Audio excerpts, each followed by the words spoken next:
I'm Paul Carr. And I'm Sarah Lacy. And this is Why Is This News? Sarah, what's news today? Well, other than the fact we've had a maddening 30 minutes trying to connect with someone in a very emerging market, London. Yeah. We've talked about this before. You can get perfectly good technological connections in like Mumbai and Rwanda and Kenya, no problem. The minute you go to London, it's all screwed. Only place I had trouble when I was traveling. Who's our guest? Our guest is Monty Mumford, who has worked in the mobile and digital media space for about 15 years, had lived in your old stomping ground of London, and I know it well. A couple years ago decided to go to India. Oh, and, I don't blame him, frankly.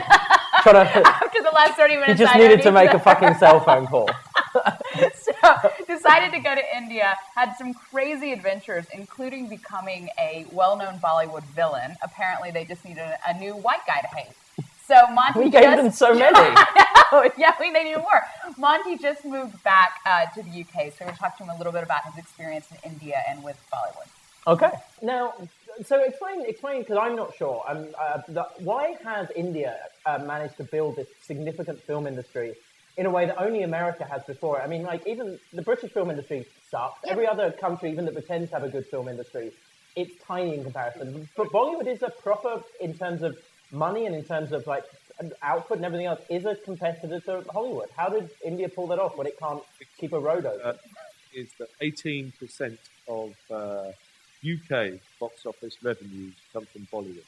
It's amazing. And it's not like Bradford or any kind of Southall enclave or West London enclave. 18%, according to the American Motion Picture Association, are of those almost a fifth of box office revenues in the UK come from Hindi films in Hindi. So how has India managed to do this? I mean, are the films that good? Yeah, I mean, a lot of other emerging markets have carved out really competitive industries, whether it's a computing industry, web in China, manufacturing, agriculture in Brazil, clean tech in Brazil. India kind of doesn't really make things and sell them for a lot of money, except Bollywood movies, which is something that no other place has pulled off. Why was India able to do that? My opinion on that one is that Hollywood has always been a marketing tool for the American way of life. America's had money, and it's, if it's westerns or if it's pulp fiction or if it's any type of movie, America tries to show off for its film industry how amazing living in America is. India now has the money. India now has the ability to say, we're not about fucking Bollywood singing, dancing, kiss, kiss, no proper kiss, kiss, gandy, gandy, gandy. We've now got the money to run our own films and have our own films. This particular movie that is almost an event in Indian history, and I'm not saying that because I'm in it, is that because Ashish Kawara is the director, and there's amazing actors doing the job for next to nothing, is that this film is showing the rest of the world that India isn't just about all of those things that anyone thinks are there, it's just Bollywood, it's stupid. And I think this film could be very timely in the way that India is supposed to be a mover in the world, etc. So is what we're seeing in India basically just what we saw in Hollywood maybe 30 even 40 years ago? Is this are we going to see India going down the same path, and like in 30 or 40 years is it going to be where Hollywood is now? Very corporate, very exactly. Yeah, or is this something completely new? Is this WYES, yes. Okay, great. That's an unequivocal response. You heard it here first. So switching gears just a little bit, you had a post on TechCrunch that ran on Sunday about Somaliland and your time there and whether it could be the first cashless society.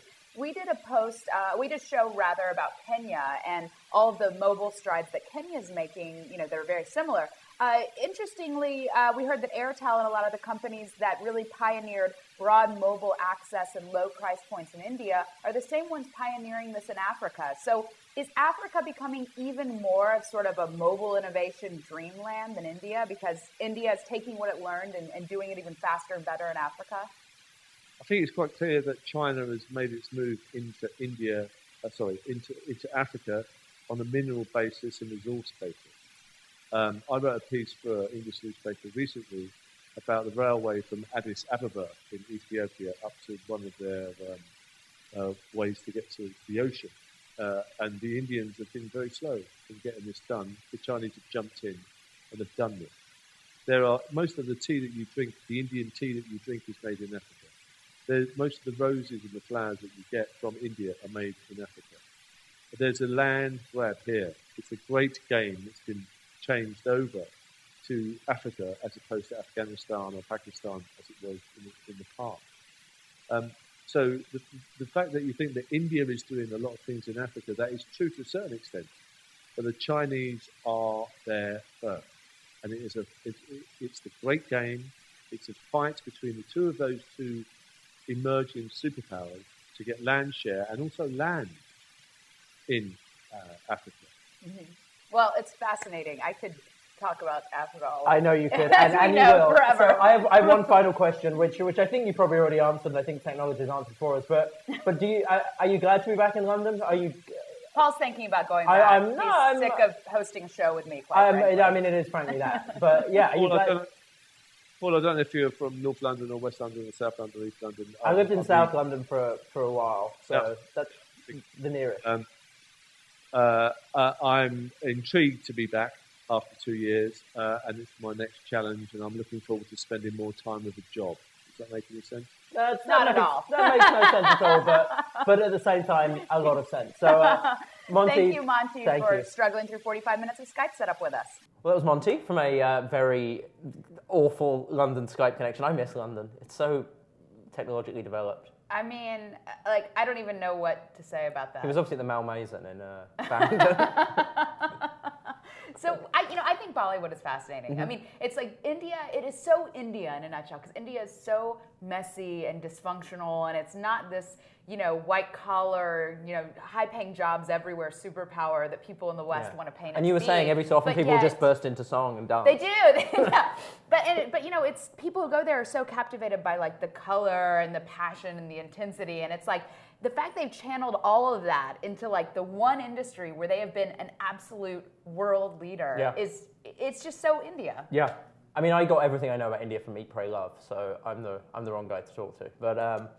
But yeah, they've clearly done something right. And it was interesting what Monty said about the idea that it's basically just a postcard for the place. It's just basically an advertising pitch. And that is definitely what America did. And Britain tried to do it, but there's only a certain amount of times you can have Hugh Grant standing in a castle saying, gosh. Before you run out of ideas. Whereas, I could see that all day. I know you could. Wow. Well, all right, Divine Brown. Join us next week on Why Is This News, where we hopefully have a good Skype connection. But we probably won't.